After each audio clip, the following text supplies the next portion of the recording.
Just a temp.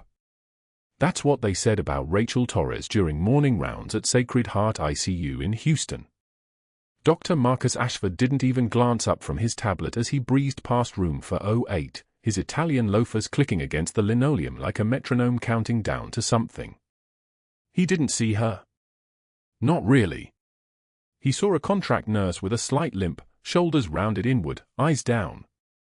The kind of person hospitals cycled through every 3 months. Replaceable. Forgettable. He had no idea she'd pulled a burning Humvee out of a Ramadi intersection 20 years ago. He had no idea that the quiet woman adjusting Colonel James Hayes's for lines had held a field hospital under siege for 16 hours while mortar rounds walked across the roof. The truth didn't just hide in plain sight at Sacred Heart. It moved through the ICU corridors in scrubs, favoring her left leg, saying yes, doctor in a voice that had once commanded a combat medical team through 3 firefights in 4 days. The hospital smelled like every ICU smells, antiseptic and decay competing for dominance, the metallic tang of blood underneath it all. Rachel moved through that hum of machines and human suffering with the efficiency of someone who'd been there before, though not in a civilian hospital. Ventilators wheezed their mechanical rhythm on both sides of the corridor. Monitors beeped in patterns that meant something to anyone trained to hear them, vitals climbing, vitals crashing, vitals holding steady. She'd worked night shifts for the past 3 months, always requesting the rotations nobody wanted. 11 p.m. to 7 a.m. The hours when the skeleton crew ran on coffee and regret. The hours when hospitals showed you who they really were. Room 408 was at the end of the hall, the corner unit that families stopped visiting after year 2. Colonel James Hayes lay in a hospital bed that had become his entire world. Comatose.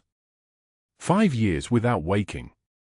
The chart was a study in medical defeat, failed stimulation protocols, unresponsive to external stimuli, minimal brainstem reflex activity, do not resuscitate order signed by a military liaison 2 years prior. The kind of patient that made residents uncomfortable. The kind of case that made attending physicians feel like they were failing at something. Ashford had written vegetative state in the notes 3 times in the last 2 months. Medical speak for give up. Rachel had read the entire chart during her first night shift. Not because hospital policy required it. Because she needed to know if he was still in there. The patient himself was caught in that suspended animation that long-term comas create. 63 years old but moving toward the weathered look of someone whose body was slowly consuming itself. His hair had gone completely white, short and military neat even after 5 years of hospital maintenance. Muscle atrophy had claimed most of his frame, the physiology of immobility, a slow erosion. But his face retained something. A structure. An architecture that suggested the kind of man who'd broken other people's bones for a living before he became an officer. His left hand lay across the blanket, and Rachel noticed what the chart didn't mention, the faint tremor. Not involuntary, not quite. More like muscle memory trying to fire neurons that had stopped answering. She changed his sheets on a Tuesday night when the ICU was quiet enough to hear the rain starting outside, drops hitting the windows like code taps. Her hands moved through the procedure with the kind of precision that took decades to develop. She worked in a specific order, left side first, then right, then the careful repositioning that prevented pressure ulcers. Most nurses did this mechanically, moving through it like data entry. Rachel did it like she was reading something written in his skin. When she adjusted his right shoulder, she felt the subtle rigidity in the joint, the way the arm wanted to stay in external rotation. She made a note, not on the chart, just mental, the kind of observation the morning nurses never documented because they weren't looking for it. The flight jacket hanging in the closet was the real reason she lingered in his room. It was Air Force blue, worn soft as chamois, with patches from the 506th Medical Battalion on the sleeve. Rachel knew those patches. She'd worn them herself, once, in another life, before an IED in Ramadi turned her spine into a constellation of fractured vertebrae and ended her career at 32 years old. The jacket hung there like a museum piece, and when she was certain no one was watching, she touched the lining. There was something sewn inside. She could feel it through the fabric. A patch. Faded from decades. The kind of thing people don't talk about because they understand that some connections exist outside of language, outside of official records. She didn't pull the jacket open. That would be crossing something she couldn't uncross. Instead, she simply held it for a moment, her hand steady as a surgical laser, then turned back to her patient. Hayes's name was on the chart, but that wasn't why she'd taken this temp position at Sacred Heart. Requests for specific cases came through official channels, and official channels had closed to her the moment the medical discharge went through. But she'd kept searching. Kept making calls that no one answered because nobody could answer them. And then the temp agency called about a night shift opening in ICU, and when she pulled the patient roster, there he was. Room for 08. Colonel James Francis Hayes. The man she'd pulled from that burning Humvee in Ramadi, back when he was just an terrified 19-year-old airman named Jamie, barely old enough to shave, certainly too young to understand that the woman dragging him from the flames would carry him in her mind for the rest of her life. That evening, during the quietest hours, around 2 a.m. when the hospital contracted into itself like something trying to disappear, Rachel stayed late, claiming she wanted to become familiar with the equipment. The excuse was barely necessary. The charge nurse was in the break room. Ashford was long gone to whatever private practice waiting room he haunted after his hospital shifts. Rachel stood beside Hayes's bed in the blue-black darkness, the monitors casting their small glows like a miniature city. She spoke to him so quietly that the words were barely audible over the ventilator's wheeze. "Red Hawk 6, she said. "The call sign." His call sign, from the 506th Medical Battalion, from ops she couldn't talk about even now. "That's still who you are. That's still in there." She tested his reflexes with the systematic precision of someone who'd been trained by the best military medicine could offer. The deep tendon reflex in his right knee, the minimal response on the chart. But when she tapped it at a specific angle, coming up from the direction he wouldn't expect, she felt the muscle twitch. Small. Almost imperceptible. But there. She moved to his left eye, checking pupil dilation. Standard procedure. She'd done it 1,000 times. But she also checked for the doll's eye reflex, the way his eyes should track when she rotated his head. The chart said absent. The chart was wrong. When she moved slowly, giving his unconscious brain time to process, his eyes tracked her finger by maybe a quarter inch. The kind of movement so minute that you'd miss it if you were thinking about other patients. If you were thinking about your next appointment. Her hands moved through these assessments with the muscle memory of field hospitals and trauma tents, with the memory of 16 hours holding a line under fire, with the memory of a young airman's blood on her hands that she'd finally managed to stop. She found responses that shouldn't exist. She catalogued observations that no one else had noticed. The slight elevation of his left shoulder when she checked for Schaefer's sign. The way his breathing rhythm changed when she spoke his call sign, just the smallest variation in the ventilator's rhythm. Not clinical. Not provable. But there. That was when she heard the shoes. Expensive shoes, clicking against the linoleum. The footsteps came down the corridor too fast for a routine night check. Rachel turned from the bed just as Dr. Ashford appeared in the doorway, his white coat open, his stethoscope dangling like a weapon he hadn't learned to use yet. He was 48, the kind of handsome that came from old money and country club tennis, his face arranged into the expression of mild bemusement that powerful people wore when they found someone out of place. "Working overtime, Torres." His voice had the texture of someone used to questions being rhetorical. Rachel straightened. Her posture shifted immediately, shoulders slightly rounded, head tilted down at an angle that suggested deference. It was a costume she wore well.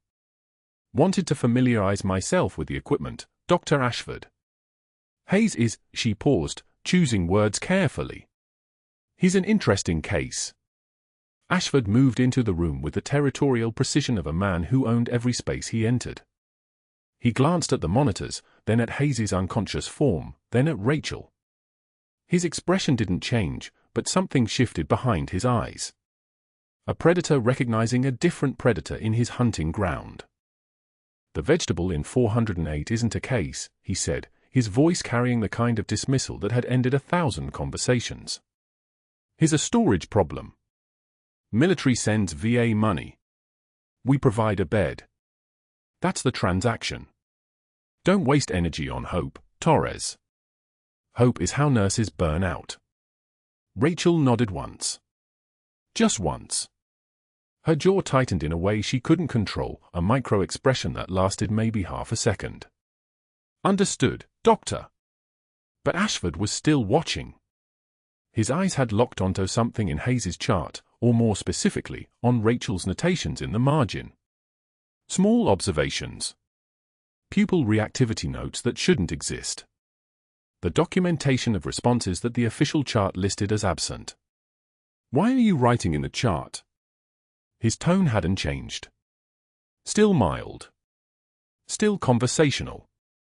But the question contained a warning. Routine observations, Rachel said. Each word carefully weighted. For the morning team. Routine observations. Ashford stepped closer to the bed, close enough that Rachel caught his cologne, something expensive that probably had a name in French. That's not how we document in this ICU, Torres. We follow protocols. We don't improvise. Improvisation is how people's licenses get questioned. He smiled when he said it. A smile that contained no warmth, only the message that he understood the weight of his words. That he knew she was a temp, which meant she had no union protection, no seniority, no real standing to push back against anything he decided. Rachel met his eyes for exactly 1 second, long enough to show she wasn't afraid, short enough not to seem challenging. I'll stick to standard protocols, Doctor. Good, Ashford said. But he was still reading the chart, still cataloguing the observations she'd made. You seem very interested in Colonel Hayes. That's not typical for contract staff. I take pride in my work, Rachel said. Each word a careful step across a rope bridge. Any patient in my care deserves attention. Ashford closed the chart and turned to leave, his stethoscope swinging. That kind of attention can look like emotional attachment, Torres. The board reviews incident reports very carefully. I'd hate to see a promising temp assignment terminated due to protocol violations. He left before she could respond. His footsteps echoed down the corridor, the expensive shoes clicking away into the darkness, and Rachel stood beside Hayes's bed with her hand resting on the blanket near his left hand. She didn't move it away. Her breathing remained steady, though something in her chest had tightened into a shape that felt like a warning. But that wasn't the worst part. The worst part was what she'd realized in that moment when Ashford was reading her notes. He wasn't concerned about her breaking protocol. He was concerned about what her observations implied. That Hayes might have capacity. That the vegetative state assessment might be wrong. That this hospital's long-term care profit might be threatened by a patient who could actually recover. And that meant Ashford would document everything she did, waiting for a mistake she had no intention of making. Waiting for a reason to remove her from the case. She looked down at Hayes's face in the darkness, at the man she'd pulled from burning metal 2 decades ago, at the soldier she'd carried through her entire civilian life under a different name. Not yet, Red Hawk 6, she whispered. Not yet. The intercom crackled at 8:22 a.m. on a Wednesday, Dr. Ashford's voice dripping with theatrical concern. Will Nightingale Nancy please report to the supply closet? Seems our temp can't find the basics. The nursing station erupted in stifled laughter. Rachel kept her eyes on the 4 tubing she'd been restocking, felt the weight of 20 gazes like physical pressure.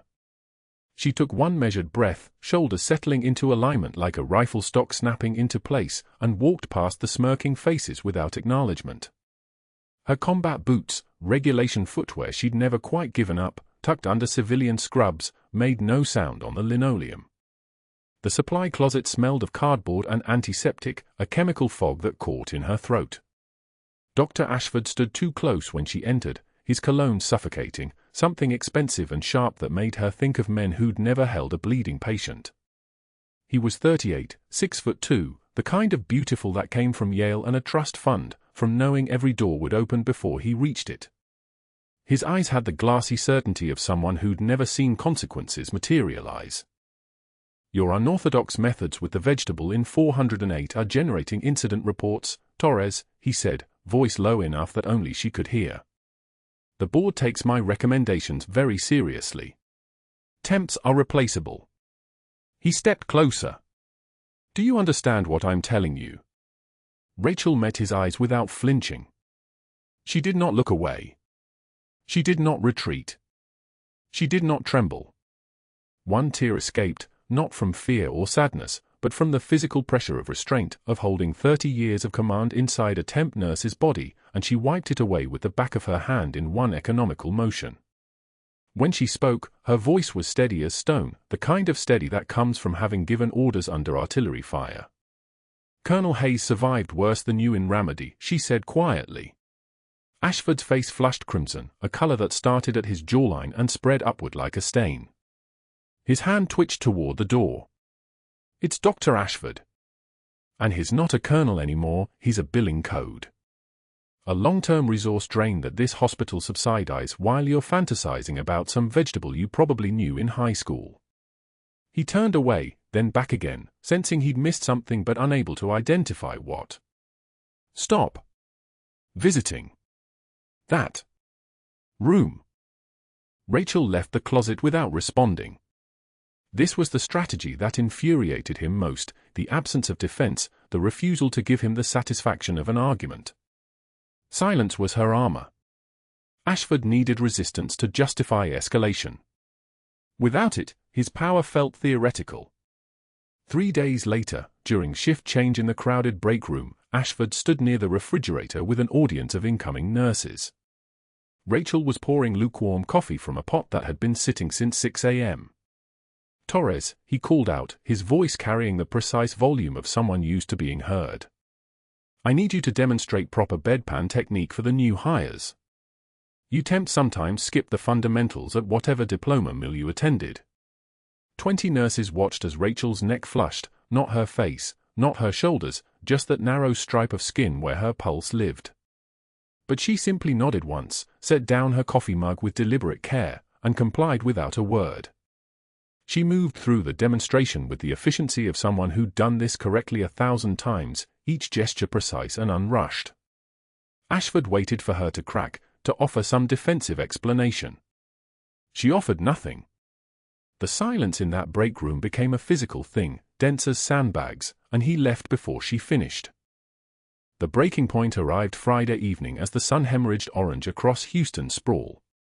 Rachel was walking to her car, a rusted Honda Civic with a check engine light that had burned steady for 3 years, when Ashford stepped from between 2 parked vehicles. The night shift was arriving, nurses heading in, day shift staff leaving, that liminal moment when the parking lot held the most witnesses. He positioned himself deliberately, voice carrying across the sodium-lit asphalt like a radio broadcast. Effective immediately, you're demoted to floor rotations, he announced. Your failure to follow chain of command is noted in your permanent file. Maybe bedpans will teach you your place. His face glowed with the pleasure of institutional power, the kind of power that came from owning the system, from knowing every regulation, every vulnerability, every way a person like Rachel could be erased. His colleagues watched, some with sympathy, some with something closer to interest in how she would break. You're done with ICU work, Torres. That's doctor's orders. Rachel stood in the sodium light, rain beginning to fall in that thick Houston way that felt like punishment from above, and said nothing at all. Her hand shook as she unlocked her car, not from fear, but from the physical effort of containment, of keeping her voice below the surface where it belonged. She drove home through traffic that moved like congealed blood through arteries, her jaw clenched tight enough to crack teeth, and spent the evening staring at her phone. No messages. The world had moved on. Ashford had won, or at least it appeared that way to anyone watching. But that wasn't how this worked. Rachel had spent 20 years learning the difference between apparent victory and actual positioning. She'd learned it in Ramadi, in a burning Humvee where she'd pulled a 19-year-old airman named James Hayes from the flames and held him together long enough for the medevac to land.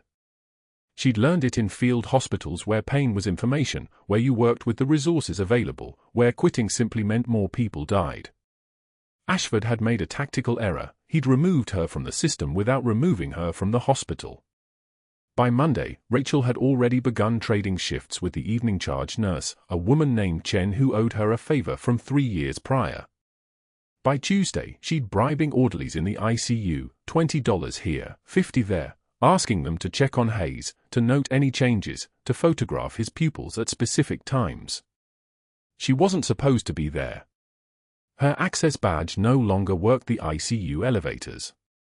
But a temp nurse knew every stairwell, every loading dock, every service entrance. She'd learned those routes the first week. In her apartment at 2 a.m., surrounded by notebooks and printouts, Rachel documented everything the official charts missed: a finger twitch on Tuesdays when the maintenance crew tested the backup generators, the specific frequency of diesel engines, identical to Black Hawk rotors. Increased heart rate when helicopters passed overhead during life flight operations. Pupil response to specific voice tones, particularly the cadence of military radio protocol. She began cross-referencing with combat neurology research from medical journals she'd kept from her previous life, papers written by VA neurologists studying comatose service members with suspected awareness locked in paralyzed bodies. Her 17-year-old son Marcus found her at 2:06 a.m. reviewing old deployment photos on her laptop, her finger tracing a young airman's face, barely 19, terrified eyes, second-degree burns across his left shoulder and neck. "Mom, you're doing it again," Marcus said quietly.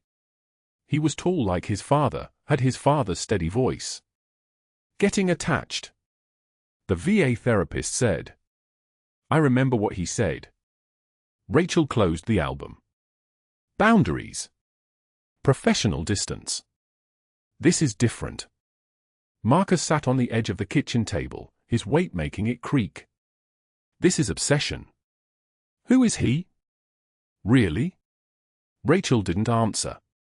The truth lived in that jacket hanging in her closet, the one she'd worn before the IED that took her spine, the one with the faded 506th Medical Battalion patch sewn into the jacket lining in thread she'd stitched herself during deployment.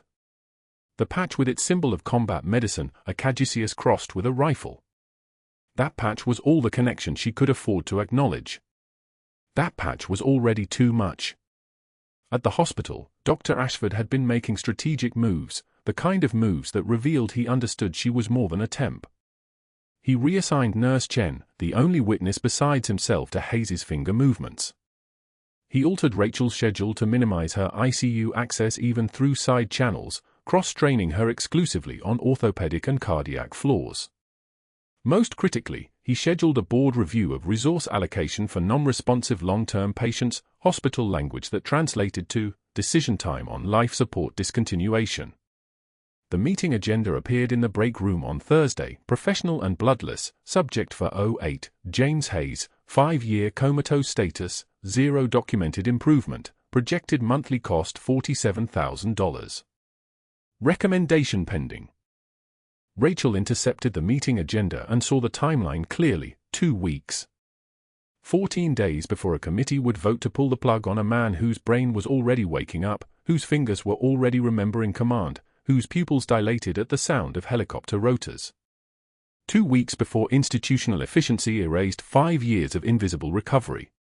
She began an unauthorized stimulation protocol, working with the orderlies to time her visits, moving through service corridors like someone mapping escape routes. She played recordings on a portable speaker, F-16 engines, tactical radio chatter, mission briefings from Ramadi recorded from declassified YouTube videos of military channels. On day 4 of the stimulation, Tuesday at 3:14 p.m., Hayes's vitals spiked during a recording of an IED explosion. His heart rate climbed from 62 to 98. His blood pressure rose 12 points systolic. His fingers spasmed against the bed rail. Dr. Ashford caught her in the act. He entered from the secondary door, saw the speaker, heard the combat audio, and his face went white with something that looked like understanding mixed with rage. He crossed the room in 4 strides, ripped the earbuds from the speaker, the rubber came away with a hiss of air, and physically blocked the doorway. His body between hers and exit. His voice dropped below conversational level, which somehow made it more dangerous. "You're done, Torres," he said quietly. I'm calling security right now. This ends. Rachel's hands balled into fists at her sides. She felt them wanting to move, wanting to act, wanting to do what 30 years of training had taught her to do when someone blocked the path. She took one measured breath, held it for a count of 4, and released it slowly. When she spoke, her voice had dropped an octave without her permission, the voice of someone who'd given orders under fire, who'd commanded room full of people while rounds came through the walls. The voice that lived underneath the temp nurse costume.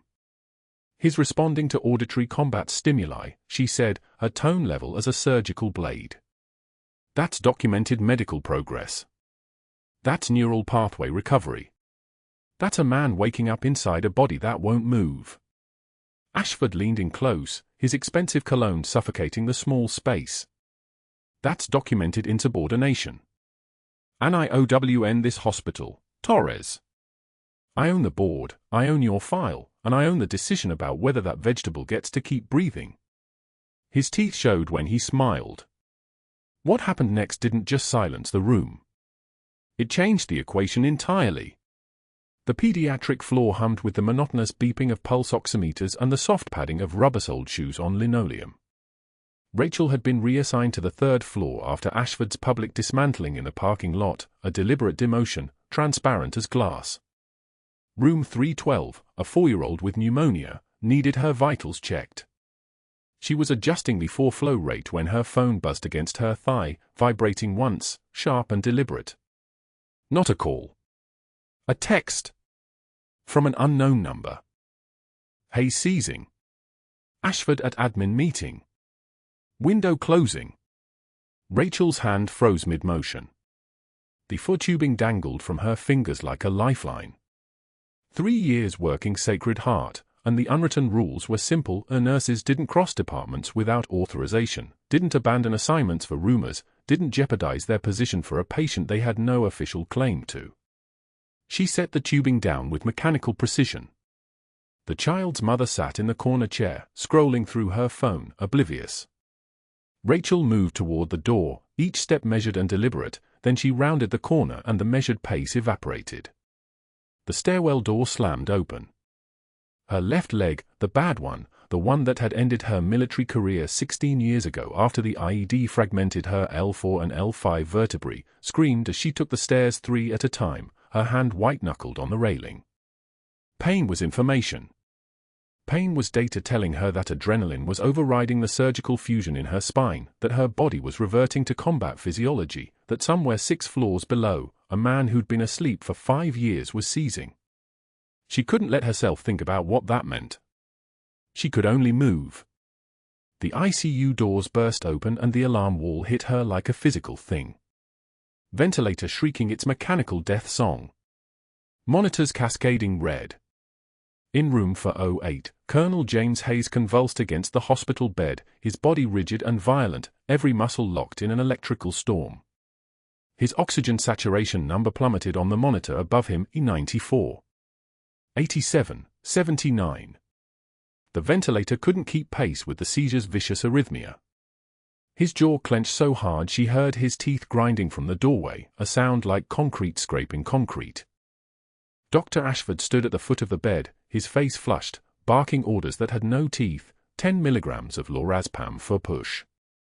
Someone get me valproate levels from pharmacy. Standard seizure protocol, people. His voice crackled with the irritation of a man who was used to being obeyed, not questioned. 3 nurses clustered around Hayes, their movements competent but reflexive, mechanical, the way medical professionals respond when they are not actually trained for combat medicine. Rachel didn't think.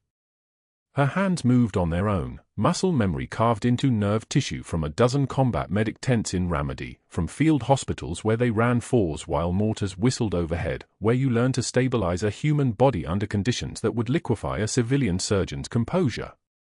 She pushed past the nursing station without acknowledgement and approached Hayes from the left side of the bed, her movements economical and certain. Move, she said to no one in particular, and they moved. Ashford's protest died in his throat before it reached his lips. Her right hand gripped Hazy's jaw with exact pressure, not wrenching it open, which would cause aspiration, but tilting it with the delicate precision of someone who'd done this 50, maybe 100 times before. Her fingers found the lateral pterygoid muscles, the masseter, the tension patterns that accumulated in seizure states. She felt the electrical storm in his muscles like a violinist reading vibrations through the instrument. Her left hand moved to his neck, checking for tracheal deviation, finding none. Good. No airway compromise. Not yet. The ventilator was fighting him. She could hear it in the sound, that metallic wheeze fighting against rigid lungs. She turned the volume down, let him seize, let the machine follow him instead of fighting him. The numbers might drop, but not for long, not if she could reach him. She leaned close to his ear. Close enough that only he would hear, close enough that his unconscious mind might find its way through the electrical chaos of seizure activity back to something that looked like recognition. Her voice dropped half an octave, and without meaning to, without permission from her civilian identity, she spoke in the language of the 506th Medical Battalion, in the voice she'd been trained to use when telling dying soldiers that they would survive. Red Hawk 6, stay with me. This is dust off. I've got you. Red Hawk 6, confirm. His body went rigid, not the seizure rigid, but something different. His right hand lifted off the bed, jerked upward with what looked like intention instead of electrical impulse, and his fingers formed a shape. Incomplete. Struggling. But undeniably a tactical hand signal. Acknowledgement. Understood. His eyelids fluttered. Once. Twice. Rapid eye movement flickering beneath the lids like he was remembering how to dream. The monitor numbers began their climb. 79 to 84. 84 to 91. The ventilator wheeze settled into its normal rhythm. His muscles relaxed degree by degree, releasing their grip on his skeleton like a fist slowly unclenching. Within 30 seconds, his vitals had achieved something approaching stability. His heart rate settled to 102, elevated but viable. His oxygen saturation climbed to 97%. The seizure broke like a fever. 3 nurses gasped in unison. It was the sound of the impossible made concrete, of a 5-year mystery suddenly developing a solution. Ashford's face flushed purple, the color of someone whose authority had just been publicly unmade in front of his entire ICU team. You just assaulted a patient with completely unapproved physical manipulation, he said, and his voice shook, not with concern, but with fury. Security. I want security in this room. Now. Rachel stepped back from the bed slowly, her hands falling to her sides. She looked at Hayes one more time. His eyes were moving behind the lids now, REM patterns that suggested consciousness fighting upward through 5 years of pharmaceutical darkness, through the weight of time and injury, through whatever pharmaceutical cocktail kept him sedated. His right hand trembled on the mattress. One of the nurses reached for it instinctively, then stopped, uncertain, looking at Ashford for permission to perform basic human compassion. 2 security guards appeared in the doorway within minutes, not the gentle rent-a-cop variety, but real hospital security with real radios and real authority. They escorted Rachel from the room without roughness, but also without negotiation. Their hands never touched her, but the gesture was unmistakable. She went with them because resistance would only make it worse, would only give Ashford more documentation to weaponize. She'd sacrificed everything for that moment. That one moment when Hayes's eyes moved. In the hallway, Ashford was already on his phone, his voice low and rapid and utterly certain of victory. Yes, Administrator Chen, I witnessed serious boundary violations. Unapproved physical manipulation of a sedated patient. Yes, I understand about our relationship, Yale connections or not, we need her badge deactivated immediately. I'll email the documentation within the hour. Yes. Thank you, sir. He ended the call and looked at Rachel with the expression of a man who'd just solved a problem he'd been building toward for weeks. Locker room. You're done here. Your badge is being pulled from the system as we speak. Rachel walked past him without a word. The security guards didn't follow her to the locker room. They'd been told to escort her from the ICU, not from the building, and they followed their orders with the precision of people who understood chains of command. She moved through the corridors of Sacred Heart like a ghost, passing nurses who wouldn't meet her eyes, passing doctors who suddenly became very interested in their clipboards. The locker room was empty. Grey metal and the smell of industrial antiseptic. Rachel sat on the bench in front of her locker and finally let her hands shake. Not trembling with fear, that had never been part of her vocabulary since Ramadi, but shaking with the specific kind of adrenaline crash that comes when you've pushed a broken body past its limits. Her left leg throbbed, a deep bone ache that suggested the surgical fusion had reminded her of its mortality. She flexed and released her fists, watching the blood return to her fingertips, watching the color normalize. But Hayes moved. After 5 years. After 5 years of lying in a hospital bed while his Air Force pension accumulated dust and his daughter, the one who visited on Tuesdays, read to him from books he'd never respond to, his eyes suddenly moved. His fingers formed a sign. His unconscious mind, locked down deeper than any coma, had heard her voice and answered. She opened her locker. The flight jacket hanging inside was old, worn soft by a decade of deployments and desert heat. The lining was coming loose at one seam, and sewn inside, carefully, with field-grade stitches done by someone who'd learned medical suturing, was a faded unit patch from the 506th Medical Battalion. She'd sewn it there the night before his final deployment, before she knew an IED would fragment her spine and end her career, before she knew she'd have to bury her rank and become just a nurse at a civilian hospital where nobody would ever trace the connection back to Ramadi. The patch was still there. Still unseen by anyone except her. She took the jacket off the hook and held it against her chest, and for the first time in 16 years, she let herself cry. But not where anyone could see. Rachel's badge didn't scan. The reader at the emergency entrance made a soft beeping sound, rejection, denial, finality. She tried again. Same result. The security guard behind the desk didn't look up from his paperwork, which meant he'd been told she was coming. Which meant it was already done. The locker room was empty at 6:02 a.m. She'd timed it that way. Her assigned locker, the temp nurse slot at the end of the third row, hung open like a mouth mid-scream. Inside, nothing. Her scrubs were gone. The paperback novel she read during breaks was gone. The photograph of her husband in dress blues, the one she touched every shift for 16 years, was gone. On the bench below sat a cardboard box, already starting to soften from yesterday's humidity.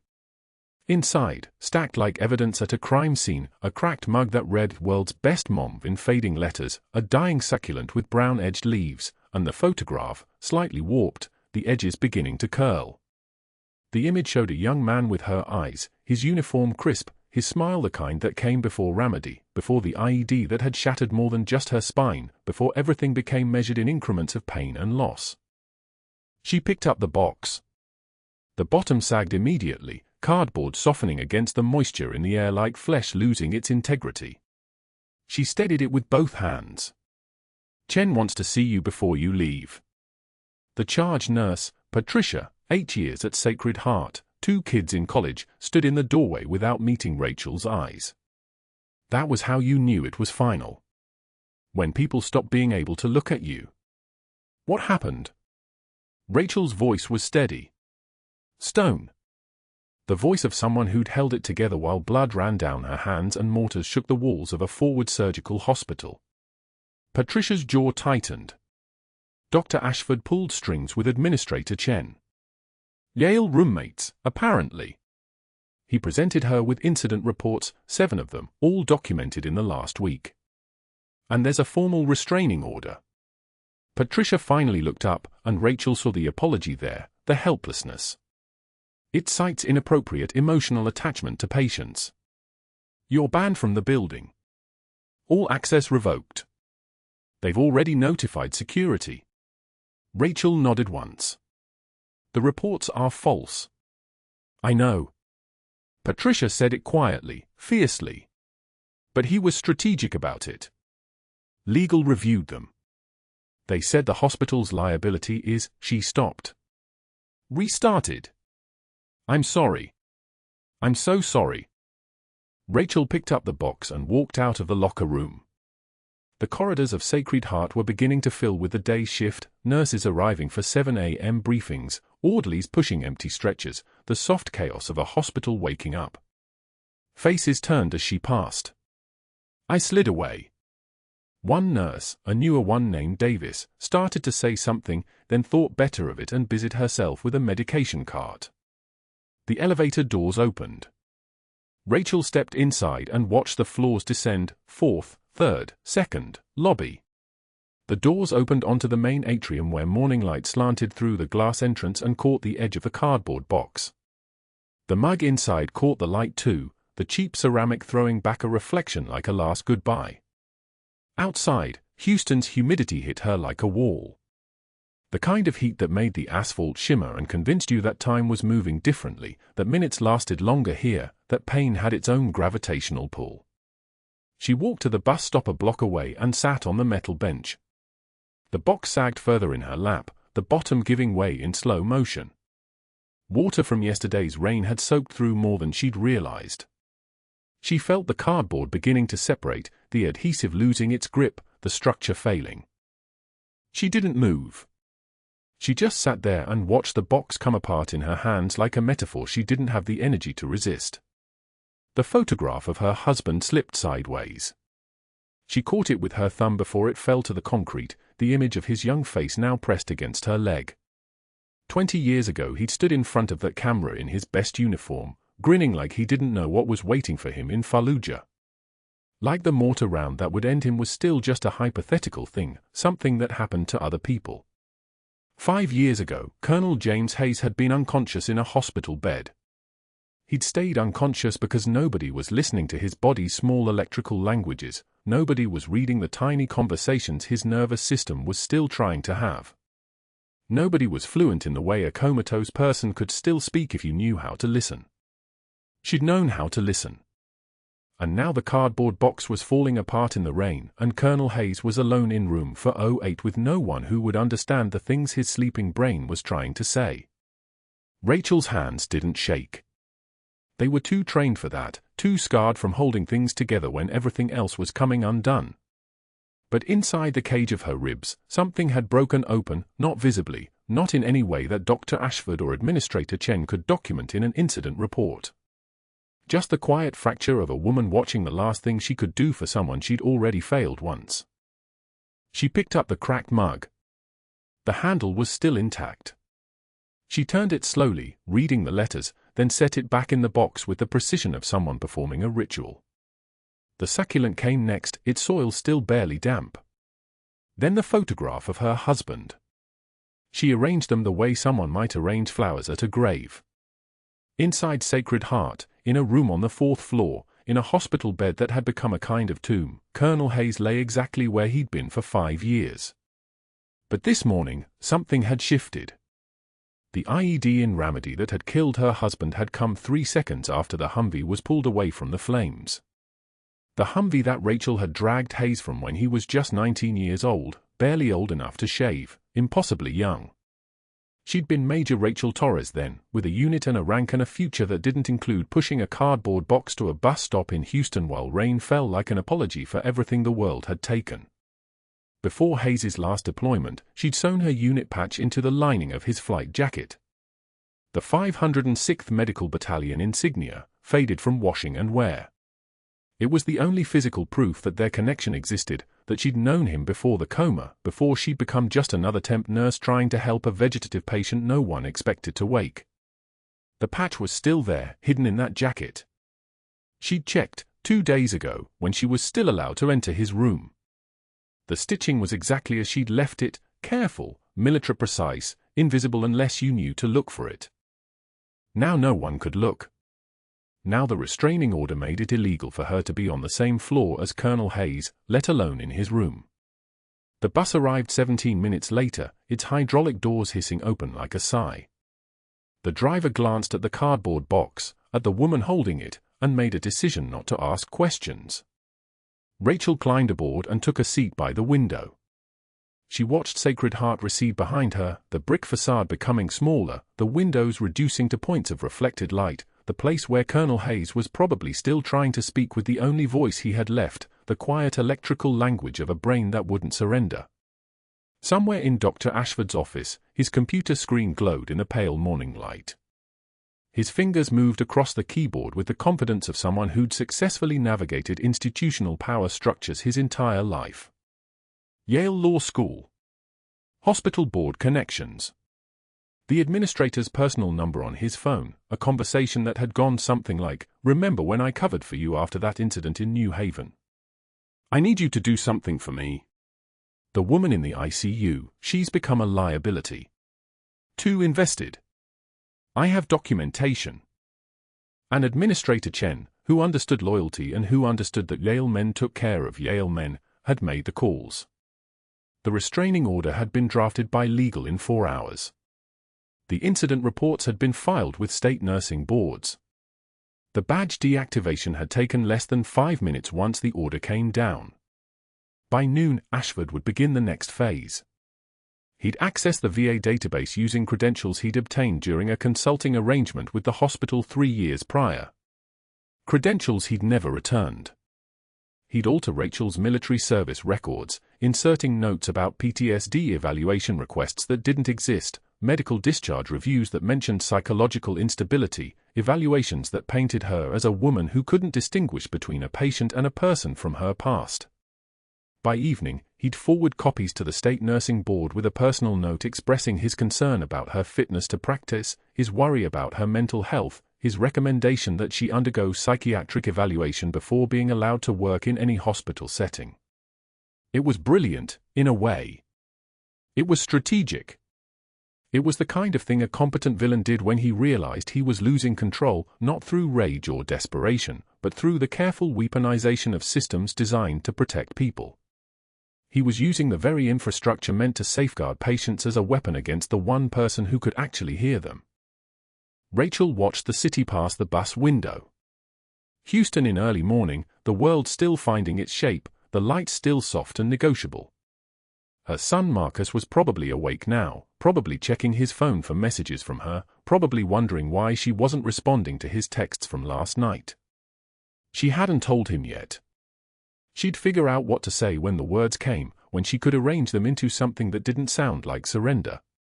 The mug in the box said "World's Best Mom." She'd bought it at a hospital gift shop 12 years ago, back when Marcus was 5 and still believed that title meant something. The succulent had come from the grocery store last month, a small living thing she'd been trying to keep alive while she kept everything else from falling apart. The photograph was the only image she had of her husband's face before the war had aged him, before the knowing had settled into his eyes. The cardboard box held it all, disintegrating slowly, falling apart with the patient inevitability of everything that couldn't last. Behind her, the bus turned a corner and Sacred Heart Hospital disappeared from view.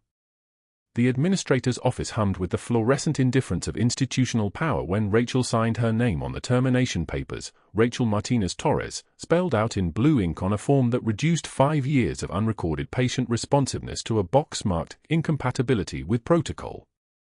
Her hand was steady. It had to be. The pen didn't shake as she signed away her access, her reputation, her presence in the one place where a man who'd been breathing but not living for 5 years had finally opened his eyes because she'd whispered a call sign he wasn't supposed to remember. Administrator Chen was explaining severance when the ICU doors burst open, not the careful hinge and close of hospital procedure, but the violent push of a teenager who'd been holding something heavier than his body could carry. Marcus Torres was 17 and furious, his dark eyes locked on his mother with the intensity of someone who'd just learned his entire childhood had been built on a lie. In his hands, held like an offering to the gods of recognition, was a shadow box. Wooden frame. Glass face. Metal catching the overhead light in ways that made the administrator's mouth stop mid-sentence. Marcus slammed the case onto Chen's desk with the force of everything he'd been told and never believed. That his mother was just a nurse, just a temp worker, just someone who'd made a mistake with a patient she shouldn't have cared about. The shadow box skidded across the laminate surface and stopped precisely where Rachel could see it without moving her eyes from the termination papers. Silver star. Bronze star with velar device, that small bronze VE catching the fluorescent glare like a tiny weapon. Purple heart, its ribbon the color of old blood and sacrifice. Medal she'd hidden in the garage for a decade, wrapped in cotton and kept in a showbox under the water heater, where nobody looked and nobody asked. Her son had found them the way soldiers' children always find what their parents need to hide, by looking in the places where love and shame occupy the same dark space. The charge nurse from the ICU appeared in the doorway, stopped short, and gasped a single word that carried the weight of revelation: Major. She lifted the citation with trembling hands, hands that had bandaged other people's children in a field hospital under siege, hands that had performed emergency cricothyrotomy on a 19-year-old boy covered in burning diesel fuel and terror. Her voice shook as she read aloud, for conspicuous gallantry in action during combat operations in Ramadi, Anbar Province, medical officer who maintained field hospital operations under sustained enemy fire for 16 consecutive hours, despite life-threatening injuries. The words filled the small office like a ghost that had been waiting 50 years to be named. The speakerphone crackled to life with the voice of Commander Phillips, retired SEAL, now chairman of Sacred Heart's board. He spoke slowly, the way people speak when they're rebuilding their understanding of someone they thought they knew. Major Torres, he said, and the title hung in the air like her real name. The Silver Star. The Bronze Star with Valor. Why didn't you tell us? Rachel didn't answer. She was watching Dr. Ashford's face as he realized what was happening. His skin had gone the color of old concrete. The Yale ring on his left hand, that small circle of institutional privilege and old money, suddenly looked like evidence. His mouth opened and closed like he was trying to form words in a language he'd never learned. That's when the FBI agents entered. 2 of them, moving with the precision of people who'd learned the difference between hesitation and caution.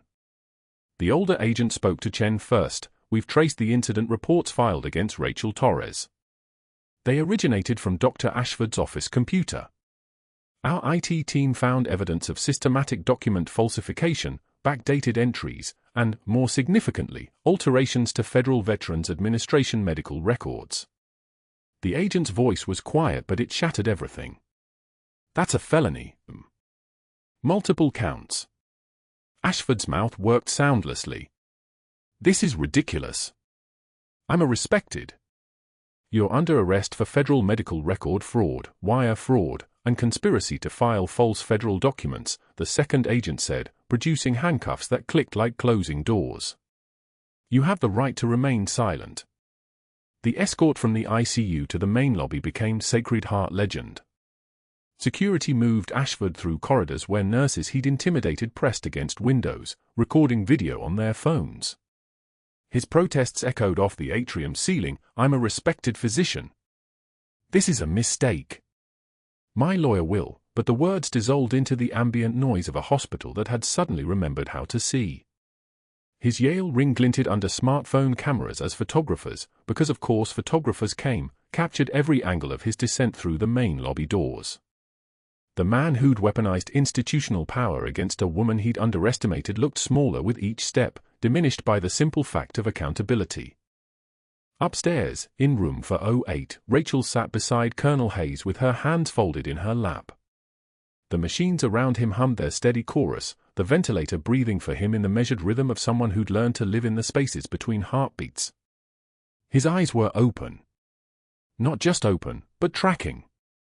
Following her face like the eyes of someone returning from deep water, searching for the surface where air exists. His lips moved. Soundlessly at first, then with effort that carved the word from muscle memory so old it predated his injury, Major. She pressed her forehead to his and let her composure break, not visibly, not dramatically, but in the microscopic surrender of her shoulders. Welcome back, Red Hawk 6, she whispered, and her voice carried every caliber of restraint and sacrifice that had brought them both to this moment. The weeks that followed unfolded like a deposition of the truth. Ashford had systematically falsified records for 3 other nurses who'd challenged his protocols. The FBI investigation expanded, insurance fraud schemes, Medicare billing violations, a pattern of manipulation that predated Rachel's arrival by years. His medical license was suspended, then revoked. His wife filed for divorce. His mentor at Yale issued a public statement of distance that sounded like washing his hands. The institution that had sheltered him turned away because institutions only protect their own when the cost of loyalty remains lower than the cost of exposure. Rachel was reinstated with back pay. She was offered the ICU director position. She negotiated instead for something more valuable. She became Colonel Hayes's lead care coordinator, the person responsible for the 3-year physical therapy journey that would return his body to something approximating the man it had once housed. He remembered everything. The memories had survived the coma intact, but the muscles had atrophied, the neural pathways had misfired. The simple act of standing required the same kind of willpower that had kept him breathing in an unconscious state. But he had something now that the previous 5 years had denied him, and a witness to his own recovery, a person who understood what he'd survived before the burning Humvee had caught him in its gravity.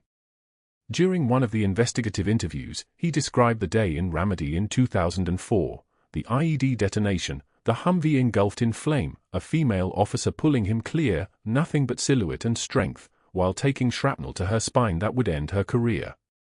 He'd never learned her name. The medical evacuation team had called her Dust-Off Angel, and the name had stuck because it was easier than acknowledging what her sacrifice had cost. When Rachel visited him with the flight jacket, the one that had hung in the hospital closet for 5 years, she unstitched the lining with careful fingers. The faded 506th Medical Battalion patch emerged like something resurrected, its embroidery dulled but intact. Hayes reached out with hands that still trembled from disuse, and his fingers traced the patch like it was a map to a place he'd been trying to reach for 2 decades. "You," he said, his voice breaking. "It was you. All this time, it was you." Marcus watched from the doorway, seeing his mother's full story crystallize in front of him, not just the medals in the shadow box, but the decade of silence she'd maintained because healing a soldier in a coma was more important than letting anyone know she'd ever been Major Rachel Torres, Medical Corps, United States Air Force. 2 weeks later, Commander Phillips arrived at Sacred Heart in dress whites. The ceremony took place in Hayes's room, but 40 nurses packed the hallway outside, their white coats creating a wall of witness. When they pinned the oak leaves to her civilian collar, the promotion paperwork that had been lost in medical discharge bureaucracy, the applause echoed through 3 floors. Rachel stood with her hands at her sides, receiving recognition the way soldiers receive wounds, with the understanding that some things change you and you simply have to learn to carry the weight. 5 years after that moment, Rachel Torres walked through a strip mall on Houston's south side on an afternoon when the heat made the asphalt shimmer like water that would never come. Behind a folding table with a sun-faded banner reading Affordable Insurance Solutions, sat Dr. Marcus Ashford. His suit was off the rack. His face was lined. His eyes had the particular exhaustion of someone who'd lost everything and was still trying to convince strangers to buy term life insurance at a discount. He looked up and recognition flashed, then shame, then something worse than shame, the understanding that nothing he could say would matter. Rachel paused, her hand resting on the doorframe, and she felt absolutely nothing except pity for the small man who'd needed institutional power to feel important. "I hope you find peace," she said quietly, and meant every word. She didn't stay for a response because some people don't deserve the dignity of explanation. At Sacred Heart, Colonel Hayes, now walking with a cane, working as a patient advocate for long-term coma recovery, waited for her in the cafeteria every Tuesday with 2 cups of coffee ordered exactly the way she liked them. They swapped stories about a terrified airman and a major who'd saved each other in Ramadi, their voices carrying the weight of people who'd learned that survival is just the beginning of recovery. In her office, the shadow box hung beside her medical degree. The faded 506th patch was framed next to a photograph, 2 soldiers in desert fatigues, younger versions of Rachel and Hayes, covered in dust and blood and grinning like they'd survived the impossible. Because they had. That evening, Rachel stayed late finishing paperwork when a new temp nurse knocked hesitantly, a young veteran with a prosthetic leg and eyes that have seen too much. "I'm not sure I belong here. My methods are unorthodox." Rachel set down her pen and smiled, remembering a supply closet and a name meant to diminish her and the day she almost surrendered to someone else's judgment of who she was. "Tell me about them," she said. And the young veteran began to speak. Driving home through the Houston night, past the strip mall where Ashford sat with his folding table, past the hospitals where other hidden soldiers were still waiting to be recognized, Rachel whispered to the darkness her final truth: true class is what you do when the lights go out. If this story resonated with you, if you've ever been underestimated by someone who didn't know your value, please subscribe, like this video, and share your own stories of hidden strength in the comments below. Thank you for listening.